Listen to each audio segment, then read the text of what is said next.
En Ángeles y Demonios, una antigua sociedad secreta conocida como los Illuminati han vuelto a la vida con una conspiración para destruir a la Iglesia Católica. La ciudad de Roma oculta un rompecabezas que solo el experto en simbología de Harvard, Robert Landon, puede resolver.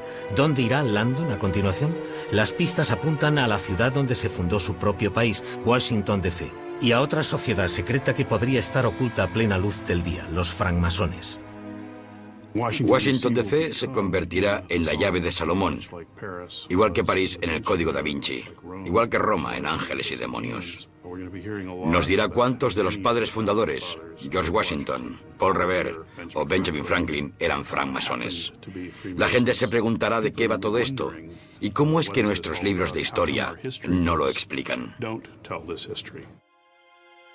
Algunos teóricos de la conspiración creen que los Illuminati se volvieron más letales que nunca, infiltrándose entre los francmasones, desde donde planearon conspiraciones que ayudaron a iniciar el comunismo e incluso la Revolución Francesa. ¿Podría la francmasonería estar detrás de estas supuestas conspiraciones? ¿Es el escándalo del Banco Vaticano la prueba más reciente del poder de la sociedad secreta?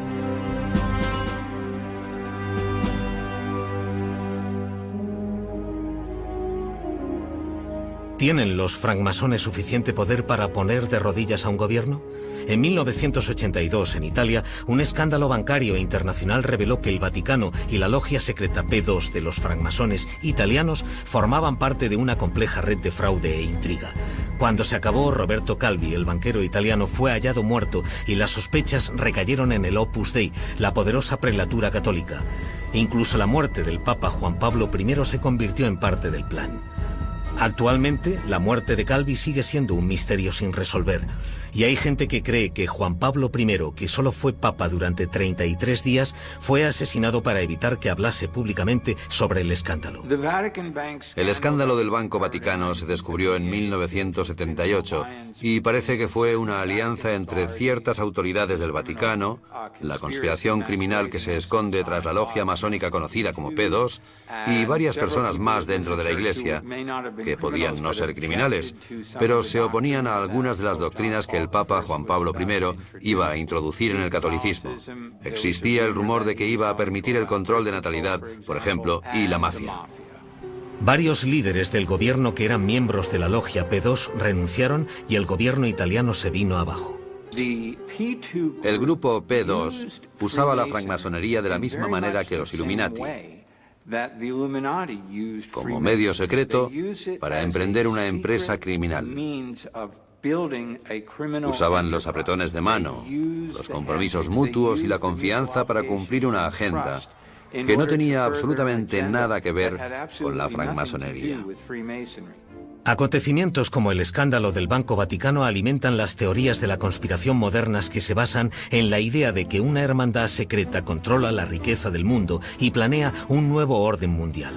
A menudo se rumorea que la francmasonería y los Illuminati están involucrados, que sus líderes dirigen encubiertamente organizaciones como el Banco Mundial, Naciones Unidas y la CIA. Un nuevo orden mundial es un plan para dominar el mundo en nombre de algún oscuro grupo que mueve los hilos, a veces identificado con Satán, y otras con la gente extraordinariamente rica.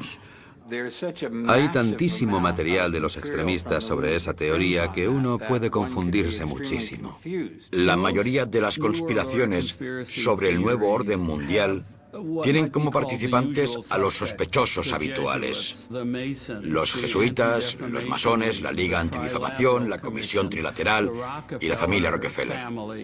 Es cierto que a los Rothschild siempre les acusan de ser partidarios de un nuevo orden mundial. La versión religiosa de las teorías de la conspiración sobre el nuevo orden mundial, cuyo teórico más conocido es Pat Robertson, afirma que el nuevo orden mundial son en realidad los preliminares de la toma de poder global por parte del anticristo. Los teóricos de la conspiración creen tener muchas pruebas que indican que las personas más poderosas del mundo están orquestando los acontecimientos. ¿Son los francmasones parte del plan? Aunque la francmasonería moderna es una de las mayores organizaciones benéficas del mundo, las teorías de la conspiración en las que supuestamente están involucrados los Illuminati y los francmasones parecen estar relacionadas con casi todos los acontecimientos del mundo, desde la Revolución Francesa hasta el llamado simbolismo escondido de la investidura de George Bush. La historia de la francmasonería, la sociedad secreta más vieja, más grande y menos entendida, es tan provocativa como cualquier libro de Dan Brown. Germinó a partir de misterios ocultos, emergió durante la Edad Media europea y después cruzó el océano para echar raíces en un mundo nuevo llamado América. Mucha gente sospecha que la historia se hace más grande y más fuerte día a día. Los Illuminati se fundaron en 1776 en Bavaria. Los fundó un profesor jesuita de la Universidad de Ingolstadt, llamado Adam Weishaupt. Su influencia se extendió ampliamente gracias a su relación con la francmasonería. El estrato social de la gente a la que atraían los Illuminati era muy similar al entorno mayoritariamente de clase media de los masones. Existía el deseo de mantener un cierto secretismo, porque después de todo, las ideas de liberalización política eran peligrosas, al menos a los ojos de los gobiernos absolutistas.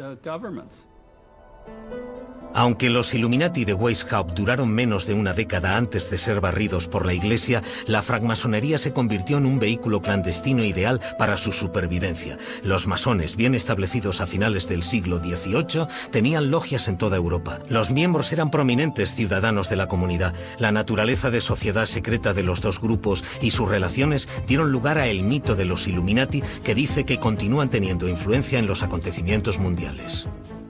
Lo irritante del mito de los Illuminati, a diferencia de la realidad de los Illuminati, es que se presenta como una clave para entender la historia, cuando en realidad no sirve para eso. La francmasonería ha estado unida a muchas de estas conspiraciones porque la sociedad no tiene una estructura centralizada. Cada logia es independiente. Los únicos rasgos comunes entre ellas son la tradición y los rituales. En la masonería no hay un organismo central que determine las leyes de cada logia, cada país y cada situación. Así que ese tipo de subversivos pueden entrar y captar la atención de los individuos sin que haya una autoridad central que diga, no, estáis violando la doctrina. En la época de mayor popularidad de los francmasones en Europa durante el siglo XVIII, a la sociedad elegante le fascinaba la idea de recuperar la sabiduría secreta de los antiguos maestros, como los egipcios. Había pocas otras sectas a las que se codiciara tanto pertenecer como a los francmasones. Para pensar correctamente en la francmasonería, hay que remontarse al antiguo Egipto. Había grupos de gente que eran picapedreros y constructores de pirámides. Sus conocimientos eran increíbles y eran unos conocimientos secretos. Eran como un poderoso conjunto de secretos comerciales. Imaginen el poder que daba la comprensión de la geometría en una sociedad de hace 7000 años. No es extraño que hace 7000 años se mezclara ese conocimiento secreto con creencias religiosas, magia, alquimia y toda clase de fuerzas. Muchos francmasones apoyaban la filosofía de la independencia de la Ilustración que se extendía por toda Europa en el siglo XVII y tenían muchas razones para proteger sus secretos. Pensemos en ello. Hablamos de países europeos en los que había monarquías absolutistas e iglesias absolutistas, y donde cualquiera que discrepara podía perder la vida. Y los francmasones empezaron a unirse y a tener ideas nuevas, a preguntarse por qué una persona podía reclamar el derecho divino de gobernar de manera absolutista, o por qué había gente que podía afirmar que era la única poseedora de la verdad. Así que tenían que ser discretos porque se metían en cosas que podían costarles la vida. Como organización, la francmasonería se originó entre los picapedreros medievales que tallaban las grandes catedrales. Como trabajaban en enormes proyectos que se tardaba años en completar, formaban logias que servían como lugares de alojamiento y protección mutua. Cuando la construcción de catedrales empezó a decaer, se admitieron hombres que no eran picapedreros en las logias. Se convirtieron en clubes sociales de élite. A la gente se le ofrecía la oportunidad de entrar a una especie de grupo misterioso y mítico. Podían hablar de ideas de las que públicamente no les estaba permitido hablar, o no se les animaba a hacerlo, con gente que había prometido proteger su intimidad y guardarles del peligro. Cuando francmasones más especulativos se unieron a sus filas, conservaron todas las creencias ocultas del grupo, que tenían un significado manifiesto para los no iniciados, pero otro significado secreto para los que habían avanzado más. Los francmasones estaban dispuestos a morir por sus creencias. ¿Qué era ese conocimiento peligroso y secreto?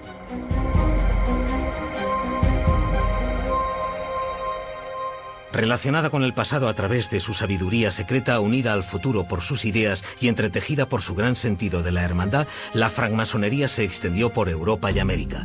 La primera gran logia oficial de Inglaterra se formó en 1717 y en 1730 se estableció la primera logia en las colonias americanas.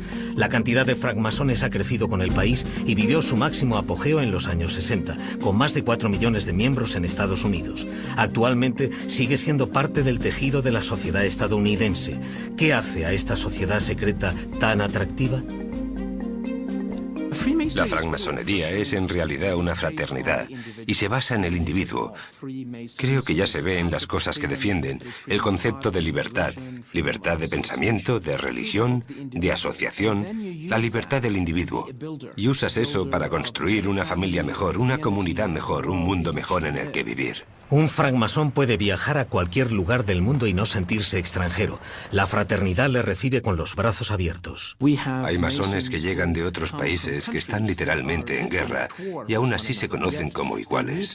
Hay un gran nivel de confianza entre ellos cuando se conocen en las logias, porque todos son hermanos y saben que cada uno de ellos ha vivido una experiencia similar. La francmasonería ha cambiado muy poco sus tradiciones centrales originales. Muchas de ellas se basaban en leyendas sobre el conocimiento secreto de los picapedreros que construyeron el templo del rey Salomón en Jerusalén en el año 850 a.C. Simples herramientas como la escuadra, el compás y el nivel ilustran verdades universales y sirven de símbolos morales. En la masonería, la razón por la cual el templo es tan importante es porque se considera el primer templo erigido al dios monoteísta de las tradiciones judeocristiana e islámica. Así que en la masonería se habla de construir tu templo dentro de ti para convertirte en una persona única. Se habla de coger el diamante, que es la parte divina de uno mismo, y está enterrado dentro, de tallarlo y al hacerlo, de salir a construir un mundo mejor. Un masón está obligado por juramento a construir su vida y su carácter con el celo y la precisión que los picapedreros usaron para construir el templo de Salomón. El juramento de los francmasones consiste básicamente en guardar los secretos de la sociedad. Y los extraños lo critican porque observa violentos castigos para la desobediencia o la revelación de los secretos. Que te abran la garganta o te corten la cabeza son de esas cosas que probablemente no ocurrieron nunca, o si lo hicieron, fueron muy poco comunes. Evidentemente, si la sacamos de contexto y observamos el siglo XVII, pensamos, Dios mío, ¿qué es eso? Son todas alegorías. Los masones no invitan a los hombres a unirse, hay que solicitar el ingreso, y eso se hace a través de un amigo que ya es masón. El candidato se evalúa por sus méritos personales, no por su afiliación política o religiosa. Tienes tus propias creencias. La francmasonería nunca interferirá con tu religión o con la lealtad que le debes a tu país. Esto es muy importante. Nunca interferirá con tus ideas políticas. Eso es lo que encontrarás en una logia masónica, gente de varios perfiles políticos, pero que pueden relacionarse de igual a igual. Tras ser aceptado, el nuevo miembro se une a una logia azul, la organización básica y extendida de la masonería. Es en una logia donde los masones hacen su trabajo.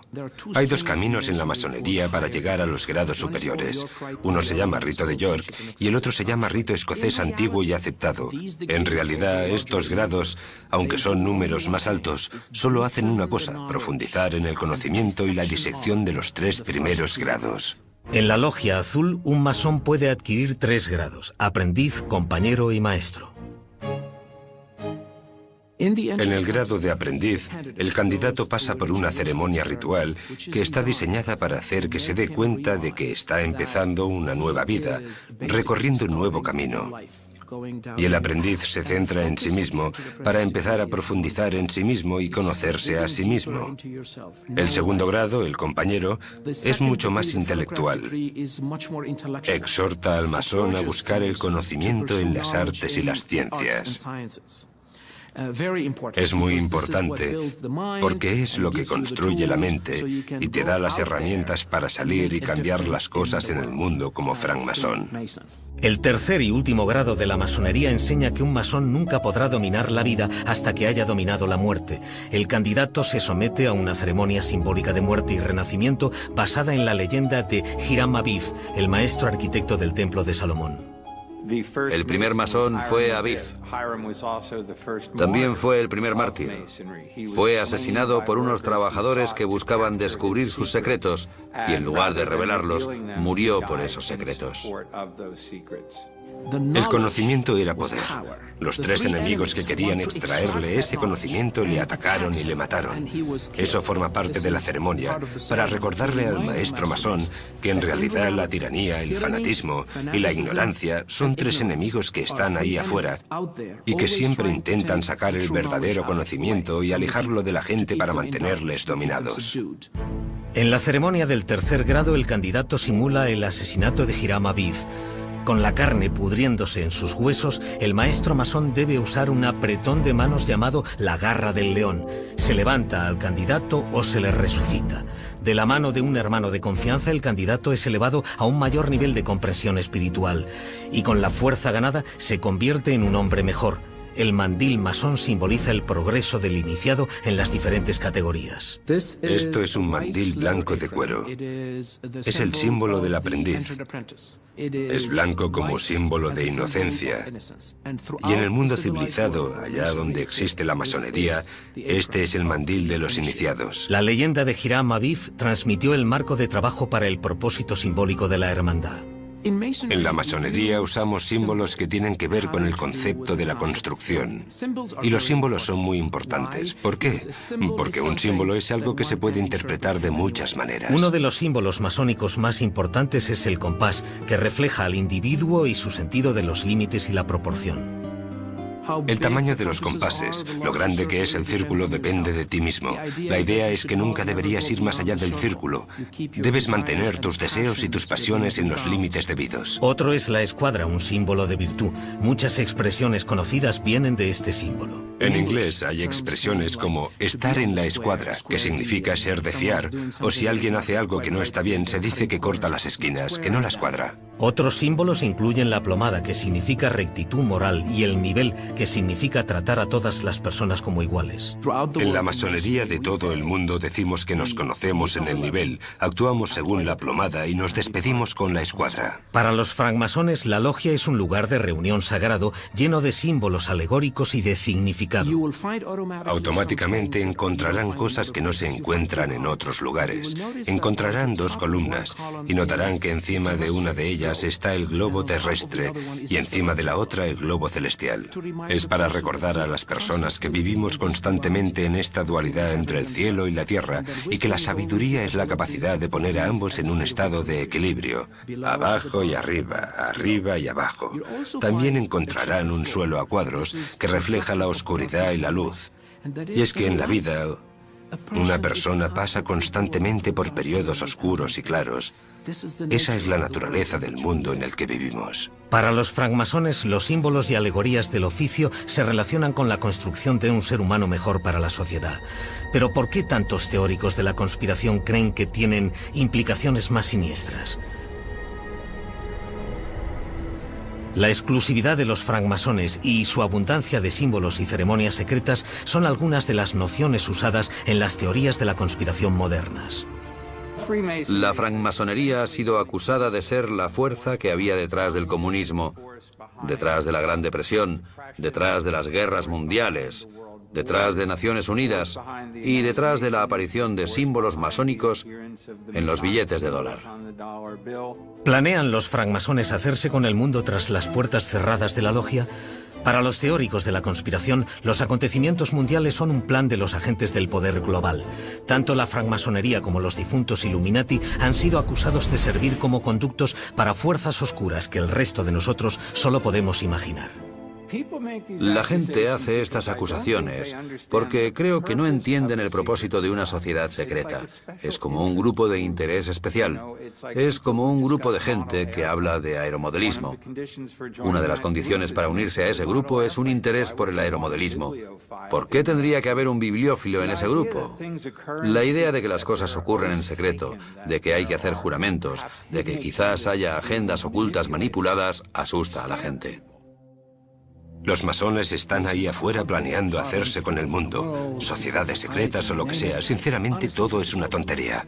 Las asociaciones negativas que se le han hecho a la francmasonería las crearon sin querer los escritos de Albert Pike, uno de los masones estadounidenses de más influencia. Su libro Morals and Dogma seguía la historia de la francmasonería hasta antiguas prácticas y símbolos místicos. Albert Pike se suele considerar el gran portavoz de la francmasonería estadounidense. Los antimasones suelen citar su libro Moral y Dogma, y creo que es importante reconocer que no es una publicación masónica oficial, sino la visión de Albert Pike. Pike escribía en una época en que la francmasonería estaba arraigada en la sociedad estadounidense. Algunos teóricos de la conspiración querrían que creyéramos que la mismísima fundación de Estados Unidos fue parte de la conspiración francmasónica. ¿Podrían estar en lo cierto? Muchos de los primeros héroes estadounidenses como Paul Revere, Benjamin Franklin y George Washington eran francmasones. Es sorprendente que los teóricos de la conspiración crean que la formación de Estados Unidos fue un plan francmasónico. Señalan el billete de $1 como prueba. El billete de dólar, tal y como existe en la actualidad, tiene en el reverso un símbolo considerado masónico. Es una pirámide inacabada y en lo más alto está el ojo que todo lo ve, que simboliza el ojo que todo lo ve de Dios, una providencia para la nación. Esto se considera generalmente un símbolo masónico. De hecho, más o menos en el año 1800, casi cualquier estadounidense lo hubiese considerado un símbolo masónico. La primera vez que el ojo que todo lo ve apareció en público fue en el billete de dólar en 1935. Henry Wallace, un francmasón, se lo sugirió a Franklin Roosevelt, otro francmasón, y acabó por añadirse al billete de dólar. El término que hay bajo el ojo que todo lo ve se traduce como un nuevo orden de los siglos que encaja con la creencia de los padres fundadores de que construían un modelo para el resto del mundo. Mucha gente preocupada por los valores originales sobre los que se fundó Estados Unidos pensó que, poniendo ese sello en el billete, Roosevelt estaba proclamando una especie de nuevo orden de los siglos, una forma de socialismo que evolucionaría hacia el comunismo y de un modo u otro establecería ese estado totalitario que ellos y muchos otros temían. Los estadounidenses creaban una nueva clase de sociedad, un nuevo tipo de gobierno que idealmente debía durar durante siglos y ser un modelo para el resto del mundo. Así que en ese sentido la masonería se habría visto a sí misma como parte de ese esfuerzo.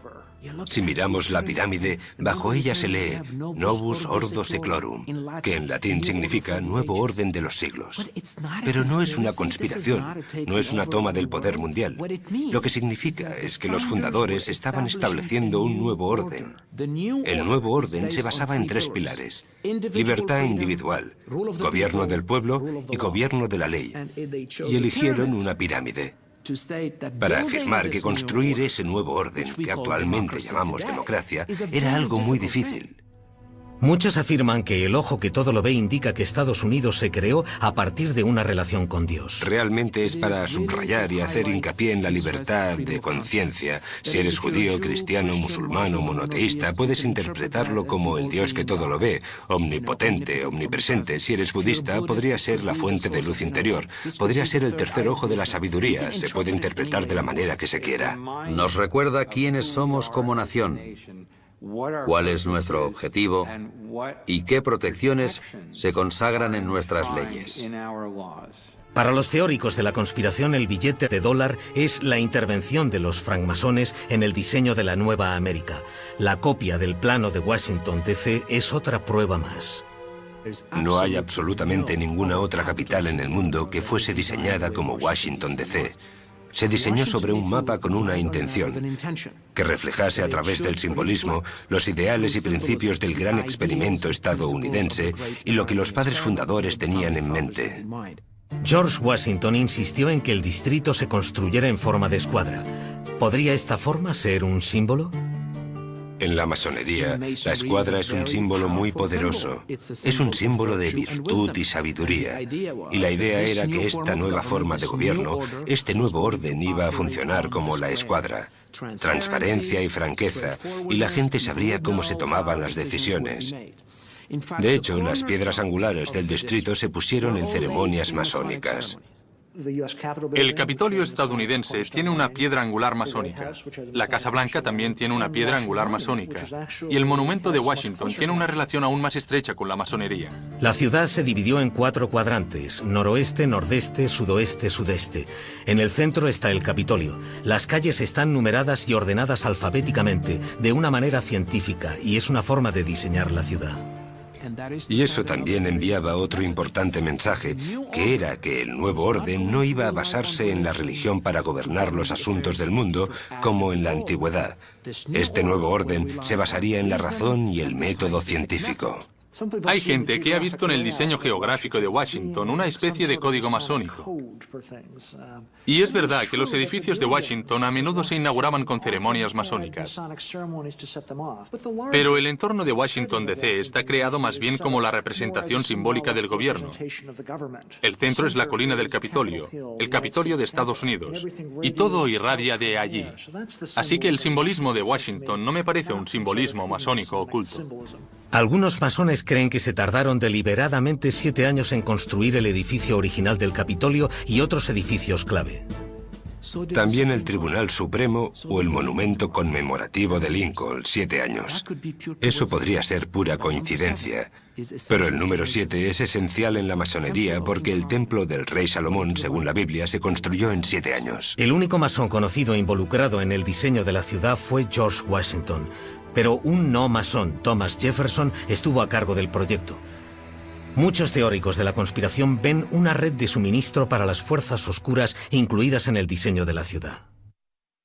Algunas de las teorías de los teóricos de la conspiración dicen que hay símbolos ocultos para el diablo o lo que sea, que son satánicos.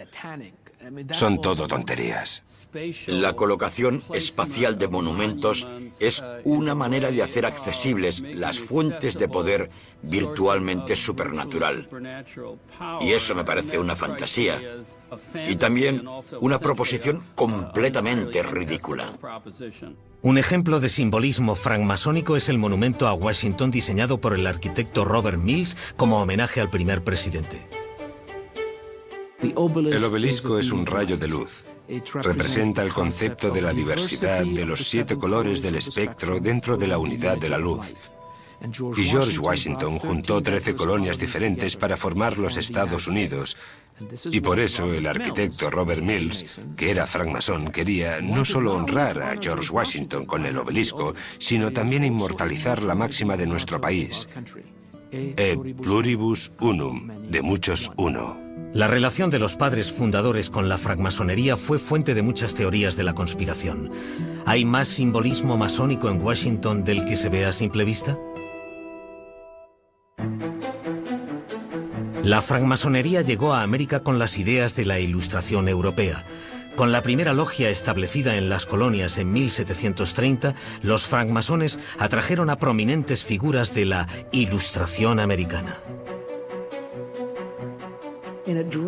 Trajo todas esas ideas que son básicas en la Ilustración, en las que el gobierno no vigila, para asegurarse de que la gente no se destruye y se moleste entre ellas. La Ilustración decía que la gente podía llevarse bien. Los valores masónicos son básicamente los valores de la Ilustración: libertad de pensamiento, de religión, de asociación. La idea es que la gente prospera más con libertad intelectual y espiritual. Esto ayuda a explicar el crecimiento de la masonería y la Ilustración al mismo tiempo. Los valores de la Ilustración se expresaron en multitud de folletos. John Locke y Thomas Paine argumentaron que la gente tenía la capacidad inherente de gobernarse a sí misma. En un mundo gobernado por monarcas absolutistas, eran ideas revolucionarias. La francmasonería dio a los colonos su primera oportunidad de ejercer el autogobierno. La gente podía comentar abiertamente ideas prohibidas en la sociedad. Había una igualdad en la logia que permitía que cada persona se convirtiera en un líder, además de ser un miembro. Había una sensación general de tolerancia, de hermandad universal, de todos los valores tan deseados por la gente de la Ilustración. La francmasonería evitaba cualquier relación religiosa y daba la bienvenida a cualquiera que creyera en un ser superior. La gente que sentía que la divinidad era muy real, que había un Dios creador, pero quizás había dado un paso atrás y dejaba las cosas pasar como iban a pasar, con una actitud de no intervención, podía expresar y construir su fe en las logias masónicas. El período colonial no era un buen momento para las religiones organizadas. De los 4 millones de personas que vivían en Estados Unidos en 1790, menos de un 10% pertenecía a una congregación. De algún modo, la gente ha hablado sobre la masonería como si fuera una especie de sucedáneo de religión. Y creo que hay parte de verdad, ya que las iglesias estadounidenses se están alejando de los rituales. Se alejan de las estructuras que dieron forma al cristianismo durante siglos y siglos. Los francmasones coloniales tenían muy poco interés en los elementos místicos de la francmasonería. Estaban más interesados en la posición social que transmitía. A mediados del siglo XVIII, ser miembro de los francmasones se había ido identificando con ser una persona influyente en el nuevo país. Muchos de los líderes clave de la revolución eran masones. Benjamin Franklin, quizás el diplomático clave en la Revolución Americana, era masón. George Washington, que simboliza como nadie la Revolución Americana, también era masón. Paul Revere, el famoso platero de Boston que montó a caballo para avisar a la gente de que las tropas británicas se acercaban a Lexington y Concord, se convertía en el gran maestro de Massachusetts. La noche de su famosa cabalgata, Paul Revere fue capturado por los británicos. El capitán británico resultó ser masón. Paul Revere era masón, y el capitán británico le dejó marchar tras haberse identificado como masones mediante el uso de ciertas palabras. En la historia estadounidense hay estos increíbles incidentes de los que actualmente sabemos muy poco. La guerra inminente creó conflictos de lealtades, ya que muchos masones apoyaban la monarquía y se unieron a las fuerzas británicas, y muchos miembros de la logia eran hombres que dirigían la revolución y después la nación. Hay historias que dicen que todos los firmantes de la Declaración de Independencia eran masones y que todos los generales del ejército continental eran masones. No es cierto. Pero sí lo es que los masones estaban muy concentrados en esos grupos. Para muchos americanos desgarrados por la guerra, la francmasonería era la única fraternidad donde los hombres podían reunirse a pesar de sus diferencias políticas. Había logias en el ejército de los patriotas y en el ejército británico. Pero en cierto sentido, la masonería cruza las líneas enemigas. Hay un caso en el que un general americano descubrió el material de una logia británica y se lo devolvió en lugar de quedárselo. Y dijo que eran enemigos en algunas cosas, pero que seguían siendo hermanos. De los 5 americanos llamados padres fundadores, Benjamin Franklin, Edmund Randolph y George Washington eran miembros documentados de la fraternidad. Participaron en la redacción de la Declaración de Independencia y la Constitución. ¿Podría la francmasonería haber influido en esos documentos? No tengo ninguna duda de que si miramos la historia de Estados Unidos y cómo se formaron, si miramos a los padres fundadores, las piezas clave, la masonería era definitivamente parte integrante de su vida. ¿Dirían que como eran masones querían hacer esto o aquello? No. La masonería es algo que realmente se interioriza. Uno de los padres fundadores que usó su identidad de francmasón para relacionarse fue Benjamin Franklin, natural de Boston. Impresor de clase media, fue el diplomático más importante, un hombre de Estado que personalizaría los valores de la francmasonería. Franklin, de algún modo, no está tan bien como para hacer lo que hace la gente con la que se relaciona en la logia. Es un artesano en alza, alguien que está ascendiendo, pero está involucrado en un oficio que le pone en contacto con otras ideas. Y más tarde no solo se convierte en el jefe de la francmasonería de Pensilvania, sino que mientras está en Francia, durante la Revolución Americana, también se involucra con la masonería de allí. Y de hecho, Benjamin Franklin es la persona que introduce a Voltaire, uno de los grandes símbolos de la Ilustración. Le introduce a la logia francesa. El primer presidente de Estados Unidos ha sido más controvertido debido a su relación con los francmasones que cualquier otra antigua figura estadounidense. Washington se unió a la orden masónica bastante pronto. Solo tenía 20 años cuando entró. Y era muy activo, y asistía a ceremonias y actividades públicas que se organizaban alrededor del ejército continental. Ciertamente escribió acerca de los valores de la Ilustración que propugnaba la francmasonería. Y hablaba bien de la francmasonería. De hecho, les oponía a los Illuminati, a los que realmente odiaba y temía. Y trabajaba para evitar cualquier influencia que se les atribuyera a ellos en el diseño de Estados Unidos. Los informes de la logia indican que Washington no era un masón ferviente. Su asistencia era irregular, pero creía en sus principios y los propugnaba. También permitió, mientras era presidente, que le pintaran como masón. Hay un retrato suyo con su joya masónica y su mandil. Washington era un hombre muy cuidadoso. Que quisiera tener piedras angulares en la capital y que estuviera dispuesto a mostrarse como francmasón en un retrato, creo que sugiere que era algo importante y poderoso para él. Cuando se puso la piedra angular del Capitolio, Washington llevaba puesto su mandil masónico. Se celebró una ceremonia tradicional masónica con cientos de masones, en procesión, vestidos con toda la regalía masónica. Para algunos, el mensaje de Washington era inconfundible. Creo que el simbolismo de la piedra angular es de algún modo sacerdotal, religioso. Porque lo que se hace es unir un edificio de la realidad física y cotidiana con un mundo de valores e ideales. Así que creo que, de algún modo, los masones son casi como los sacerdotes de la nueva república. Mientras la francmasonería se entretejía en el nuevo sistema de creencias, la hermandad era atacada en Europa y causaba estragos en Francia. En 1789, el mismo año en que entró en vigor la Constitución estadounidense, los franceses asaltaron la Bastilla y proclamaron su revolución.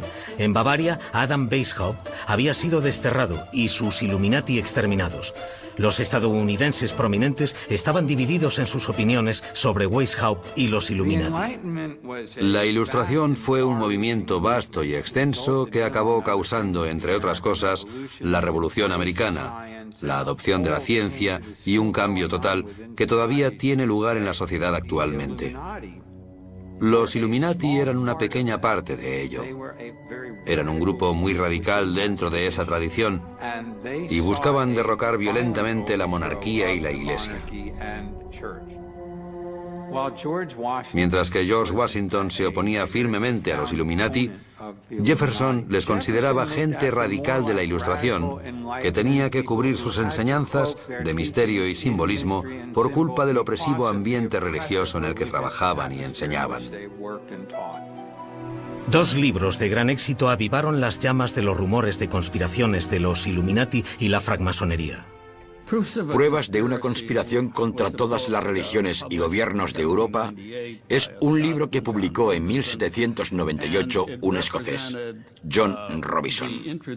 Era una introducción al mito de los Illuminati como catalizadores de la revolución en el mundo de habla inglesa.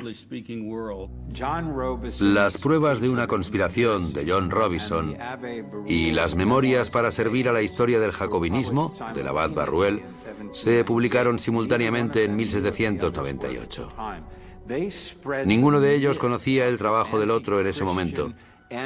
Extendieron como la peste el mito de esta sociedad anticristiana y antimonárquica. La gente respondió muy bien a esta idea que decía que algo iba mal, que ocurría algo amoral o inmoral y que los valores tradicionales se estaban perdiendo o eran motivo de burla y nadie entendía cómo ocurría. Tras la Revolución Francesa, aquellos que habían apoyado la monarquía intentaron encontrar motivos para su derrota. Era mucho más reconfortante para ellos pensar que la monarquía había sido destruida por una facción de conspiradores. De ahí la teoría de los Illuminati. Así que, en lugar de ser un fenómeno en masa, la revolución fue obra de un pequeño y malvado grupo. Que los francmasones realmente fomentaron y causaron la Revolución Francesa. Eso también es una locura. Y la razón es que el gran maestro de los masones franceses era el duque de Orleans. Estaba emparentado con el rey Luis XVI. Había masones en el lado leal, monárquico, y había masones republicanos. Creo que la Revolución Americana era claramente la Ilustración en su mejor momento. En otras palabras, algunos francmasones decidieron abrazar esos maravillosos objetivos dentro de las leyes de una nación. Su nación. Creo que es una de las razones por las que el experimento estadounidense es tan sagrado, y uso esa palabra que yo valoro inmensamente. La Revolución Francesa, por otro lado, puede relacionarse con una conspiración de los Illuminati. La influencia y la manipulación de los Illuminati en las logias masónicas realmente tenía lugar. La violencia, la locura, el baño de sangre conocido como la Revolución Francesa era prácticamente todo lo opuesto a los valores de la Ilustración abrazados por la Revolución Americana. En la década de 1790 había muchos religiosos en Estados Unidos que tenían miedo. Se había separado la Iglesia del Estado, algo que era revolucionario. Los Illuminati eran la demostración de que había gente contraria a la religión que intentaba minar el orden de la sociedad. A principios del siglo XIX, la francmasonería estadounidense sufriría otro golpe mortal en su reputación. Lo que más tarde se conocería como el asunto del Capitán Morgan solo sirvió para confirmar las sospechas de que la francmasonería usaba su despiadado poder para escapar de la justicia. En 1826 hubo un incidente que lo destrozó todo. Lo que ocurrió fue que al norte del estado de Nueva York había un hombre que había sido masón y decidió que quería publicar y revelar los rituales. En realidad eso no tiene nada de extraordinario. Las revelaciones sobre los rituales se remontan hasta la década de 1720 en Inglaterra. Pero lo que Morgan quería hacer era revelar toda una serie de nuevos grados que parecían mucho más sagrados.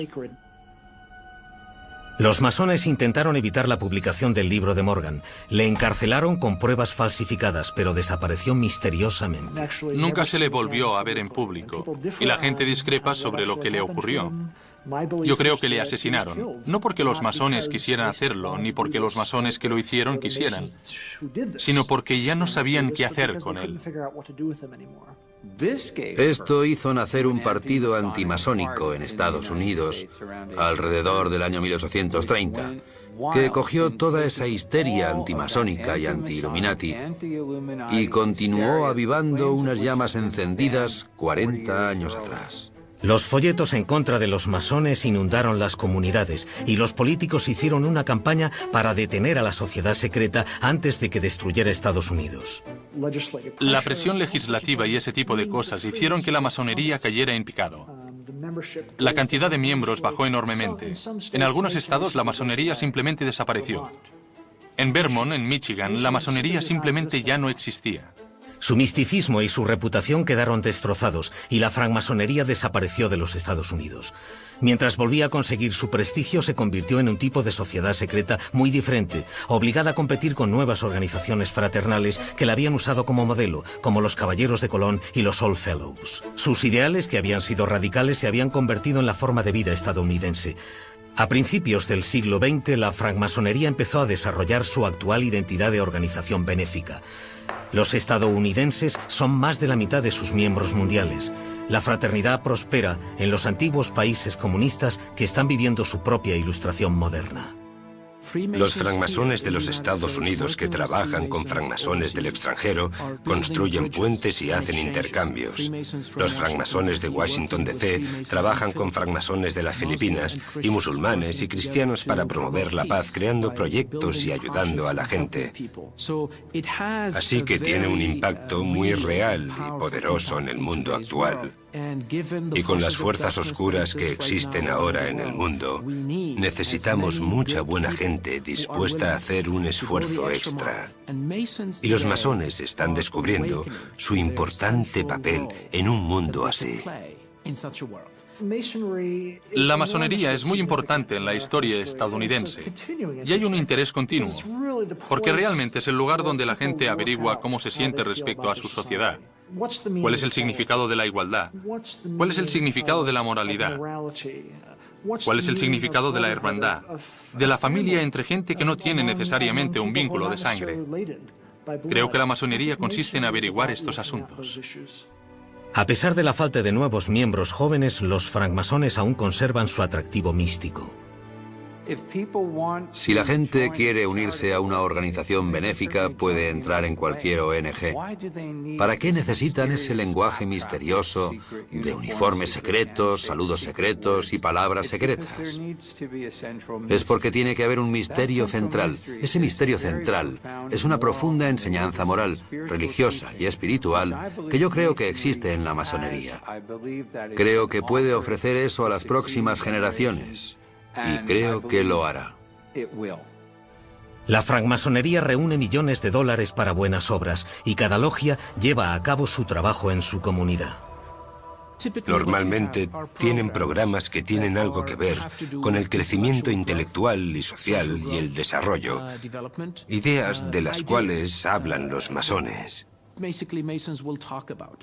Algunas logias están más orientadas a lo social y son más benéficas, así que se centran en lo que necesita la comunidad. Pero lo que no hay son conspiraciones. Los francmasones están orgullosos y honrados por el papel que han jugado en la fundación de los valores, en la construcción del país y en dar forma a su carácter.